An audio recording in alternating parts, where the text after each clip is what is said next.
부동산 등에 대한 무상 또는 저가 사용에 대해서도 알아볼 필요가 있는데요. 부동산을 사용하는데 돈을 안 내고 쓸 수도 있고요. 그 다음에 싸게 쓸 수도 있겠죠. 대가 여부가 무상인 경우, 그 다음에 특수관계가 있는 경우라고 하게 되면 과세 단위는 5년으로 취급을 하게 되어 있습니다. 그러면은 부동산 가액, 아까도 아파트 10억이었는데 이번에는 아파트도 되고 그 다음에 상가도 다 해당이 됩니다. 그렇다고 하게 되면은 아까 똑같이 10억의 2%는 부동산 사용료로 받아야 된다는 거예요. 연간. 그러면 2천만 원이죠. 2천만 원. 이거를 5년 썼다고 보는 거기 때문에 5년 10% 연금평가로 때리게 되면 이 연금평가 개수가 3.79가 나옵니다. 그러면 약 4라고 하게 되면은 한 8천만 원 정도가 증여세 과세 대상이 됩니다. 상속세 및 증여세법 부동산 무상 사용에 따른 이익의 증여 규정을 통해서 이러한 증여 재산가액이 산출이 된다.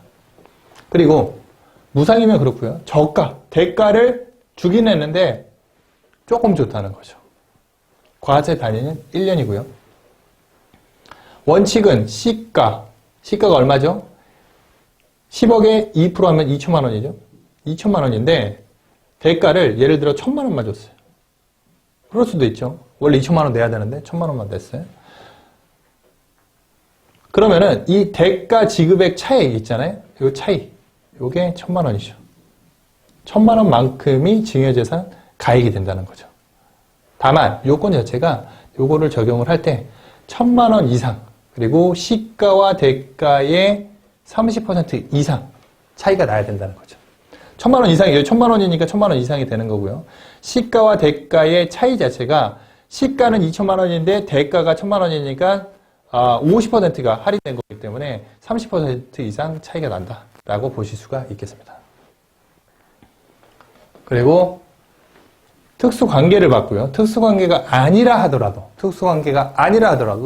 지나치게 싸게 줬다. 뭐 친구가 동창에게 임대를 너무 싸게 줬다. 그러면은 그 사람은 간접적으로 증여를 받은 걸로 볼 수 있기 때문에 이 일정 금액이 넘어가게 되면 증여세가 나올 수가 있습니다. 자, 무상. 특수관계가 아닌 사람한테 무상으로 부동산 용역을 공짜로 공급을 했다라고 하게 되면은 원칙은 시가입니다. 시가가 얼마죠? 10억에 2%니까 2천만 원. 시가 불명하다. 그러면은 부동산 가액의 2%니까 이것도 역시 2천만 원. 그러면 1,000만 원 이상이 되기 때문에 2천만 원에 대해서 증여재산 가액이 나온다라고 볼 수가 있고요. 요거는 상속세 및 증여세법 42조 1항 3호에 나와 있습니다. 그리고 특수관계인데 저가 거래를 했어요. 싸게 받았어요. 1년 과세 단위를 하고 있고요. 역시 2천만 원인데 1,000만 원만 받았죠. 그리고 10억인데 2%면은 역시 2천만 원이고 대가는 1,000만 원 받았으니까 이렇게 계산이 되는 거고 1,000만 원 이상이고 시가와 대가의 차이가 또 50%죠. 그러면은 역시나 위와 같은 방법으로 과세, 증여재산 가액이 산출이 될 수 있다라고 보시면 되겠습니다. 자, 이거는 예시인데요. 부동산 무상 저가 사용의 개념입니다. 숫자가 많아갖고 하나하나 보게 되면 굉장히 복잡하고요. 뭐냐면은 토지 건물이 있었습니다. 토지 건물이 있었고요. 그 다음에 공시지가도 있는 것이죠. 공시지가의 합은 1번부터 4번까지가 11억 8천, 12억 정도가 됐고요. 그 다음에 관련해서 세금을 냈습니다. 취득을 하면서. 하지만은 뭐냐면은 모든 토지 건물을 증여를 하게 되면은 이 증여세가 2억이 나왔던 상황입니다. 2억이. 그런데 특수한 게 여기는 그 임대료를 책정을 해야 되는데 임대료를 얼마로 책정해야지 문제가 안 될까를 고민을 했고요. 이 토지 건물의 어머니 앞에 토지 건물이 있었는데 이거를 실질적으로 이 어머니와 딸의 그 공동사업장이 사용을 하고 있었고 그 임대료를 저가로 내고 있었어요. 그래서 이 부분에 대해서 제대로 된 그 시가 산정이라든지 파생될 수 있는 징역 이슈에 대해서 검토를 했던 사안입니다.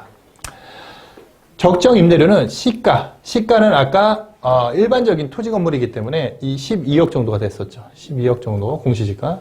그러면 12억에 50%니까 6억이 되는 거죠. 그리고 보증금을 냈다고 하면 보증금을 빼주는 거고요.